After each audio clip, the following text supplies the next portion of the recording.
Did you know that 80% of back pain cases are treated without a proper diagnosis? The real issue often is not just a weak core, but the combination of poor posture, structural imbalances, and habits we don't even realize are actually hurting us. Stick with me and I'll show you how to regain your mobility and say goodbye to back pain starting right now. Let me share something personal.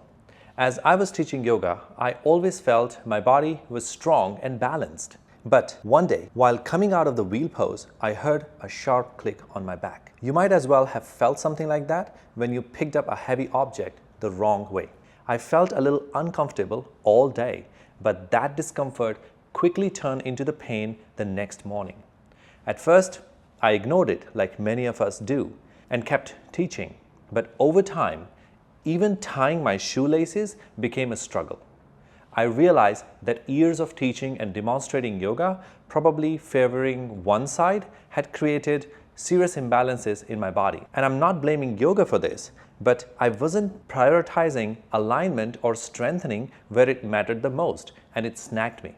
It was a humbling experience. Even as a yoga teacher, I wasn't immune to these challenges. But this journey taught me valuable lessons that I now share with my clients. It took me years of retraining my body to align my posture, correct imbalances, and rebuild core strength.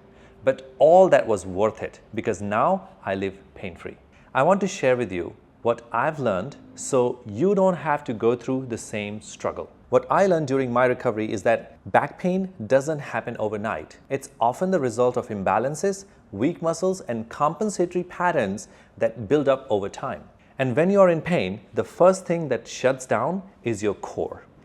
This makes the problem even worse. Poor posture and imbalances often go unnoticed, but they create significant stress on your body over time, leading to back pain. Just like if you are habitually crossing the same leg, it can cause uneven hips and pelvic imbalances.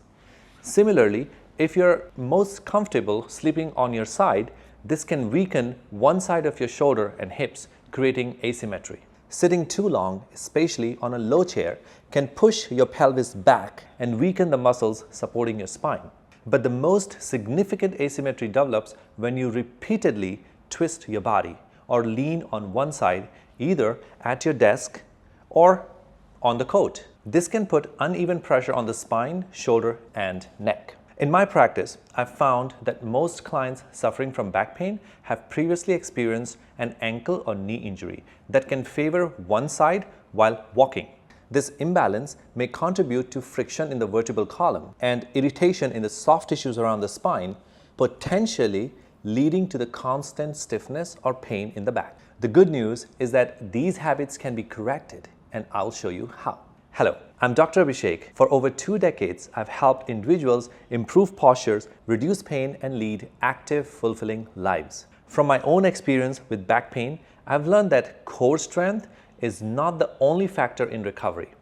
The real foundation lies in the alignment, breathing, and motor control. Your core is not just your abs. It's a system of 29 interconnected muscles that need to work together. If these muscles don't communicate effectively, even the strongest abs or the back won't prevent pain. There are many factors lead to this communication gap in the core muscles. I've summed them up into 5 categories. First, abdominal surgery like appendicitis, umbilical hernia, or C-section. Second, abdominal separation or diastasis usually occurs after pregnancy in women and due to pot belly in men. Third, back surgery like disc herniation and spinal injections. Fourth, habitual posture imbalances and unnatural spinal curves like scoliosis, kyphosis, and lumbar lordosis. And the last one, trauma like cuts, bone fractures, or acute pain. When any of these factors disrupt core function, the body compensates in ways that create further imbalances, muscle weaknesses, and restricted mobility. Again, the good news is that you can retrain your core to work efficiently, not just by strengthening, but by re-establishing proper alignment, breathing pattern, and motor control. That's exactly what these 7 corrective exercises are designed to do, and I'm about to show them to you now. Here are 7 Pilates-inspired moves to help you rebuild motor control, improve alignment, and relieve back pain. Please try to dedicate at least 10 minutes a day to these exercises. Start with 2 to 3 moves and gradually build up over 2 weeks. Prioritize alignment over flexibility and work both sides of your body equally. And please be patient and do the work. Remember, the natural healing takes time, but small, consistent steps will bring you closer to the stronger, pain-free body. I've also included the link to the full video with instructions. Be sure to check it out. If this video helped you, leave a comment below and tell me about your back pain story. I'd love to hear from you. Remember, back pain doesn't have to control your life. By focusing on alignment, breathing, and control, you can help your body regain your mobility. If you found this video helpful, give it a thumbs up, subscribe for more tips, and share with someone who might need it. Thank you for watching, and I will see you in the next video.